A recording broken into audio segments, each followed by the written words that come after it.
හරි ඔන්න තින් දැන් වෙසක් දවස් අපි හිතන් ඉන්නවා දන්සල් වදින්න යන්න. දැන් අපි එළියට බැහැලා ඉන්නේ. අපි රත්නපුරට තමයි යන්න හිතන් ඉන්නේ. වීඩියෝ එක දිගටම බලන්න මොකද්ද වෙන්නේ කියලා. අන්තිම වෙනකම් බලන්න. ලස්සන දෙයක් තියෙනවා අන්තිමට. අපි මීගොඩින් තමයි ගමන පටන් ගත්තේ. දැන් අපි ඉංගිරිය පාස් කරන් යන ගමන් ඉන්නේ කුරුවිට පැත්තට.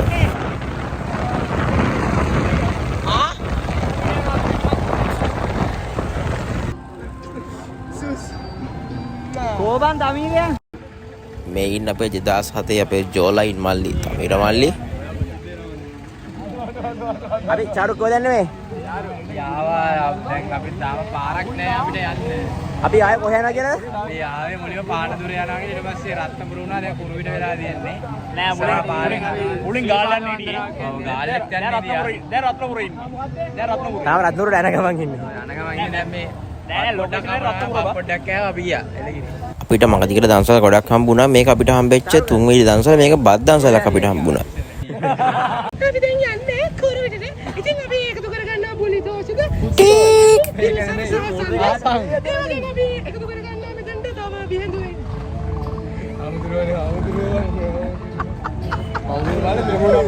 ඉන්ෂාත් තව කවුද මේ බිහෙඳ? කවුද අරුගේ යමුනේ? අපි ඔක්කොම එකතු වෙලා යන්නේ කොහෙද? කුරුවිටට. එපා. අපි ගිහිල්ලා පාට ලෝකලේ දෙන්න. ටික් බඩ අර මෙහෙන් අපිට දන්සල සෙට් කරලා අපි එකක් කරනවා. චිල් එක ගිහින් යන්න වෙනවා. අපි යනවා. බයි. අපි පොඩ්ඩක් කට්ටියට අත දුන්නේ ඉඳ සංදේශ අපි දන්නේ නැහැ වගේ ඉන්නවා. මොකද අපිත් එක්ක ආවේ නැහැ වගේ. මේක දීපේ බත් දන්සලක්. මේක දීප අපිට කහපතුයි, පරිප්පුයි, අබයි, චිලි පේස්ට්‍රි, සුපිරි මාරම රහයි බත් එක. අපි ගමන පටන් ගත්තා. ටිකක් දුර යද්දි බල්ලෙක් වෙන්න අපේ බයික් එකට පැනලා පස්සේ පොඩ්ඩක් තුවාල වුණා. කවිෂ්ක ඔන්නකො තමයි දැන් ඔතනදී කියන්නේ. එහෙම ඇටද ඉමෙත් කෙනෙක් පිටිපස්සේ ගියේ බල්ලෙක් පැන්න කියලා අරන් ගියා. ඔය ඇත්ත අපි එන්නේ හැමෝටම බල්ලුනම පයින්නේ. නමුත් උලන් තිබෙන්නේ නැහැ අපිට ඉස්සරහ ගන්න. උලන් තිබ්බේ නෑලු. දැන් මේ වැල්ලදී තුවාල වෙන තුවාල. කට්ටිය මා බියදුයි වැඩිච්ච එකට අතල්ල කියලා අන්තිමට තව දෙන්නෙක් වැටුණා. ඒ බයික් එකේම බලන්න මොකද්ද උනේ කියලා. ඇන්ටි මෙයා දකින්නේදී මන් දන්නවා ඇන්ටි දකින්නේදී කියලා. දැන් ඇති.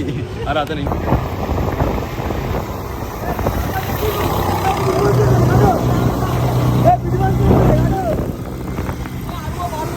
කොහොම හරි අපිට දන්සල් වදින්න ඕනේ නෑ. අපි ගිය බයික් එකම ආයි පාරක් වැටුණා. ඒ බයික් එකේ ගියේ වෙන දෙන්නෙක් අපේ ජෝලයින් මල්ලි දිල්සරයි. කොහොම හරි බයික් එකේ හුලන්න තෝ බයික් එකේ පෙරිලා දෙන්නත් එක වැටුණා. ඒ වැටුණාට පස්සේ තුවාල වුණා. ඒ තුවාල වලට බෙහෙත් ගන්න තමයි දැන් ඔතන වෙන්නේ. ඉතින් අපි බෙහෙත් ටික දාගෙන එහෙම ගෙදර ආවා. ඉතින් ඒතුරු ටික අපිට වීඩියෝ කරන්න හම්බුනේ නැහැ. ඔන්න ඔකයි උනේ වෙසක් දවසේ. අපිට දන්සල් වදින්න උනේ නැහැ අන්තිමට. අන්තිමට උනේ දන්සල් වදින්න ඇවිල්ලා තුවාල විතරක් ඉතුරු කරන් ගෙදර යන්න.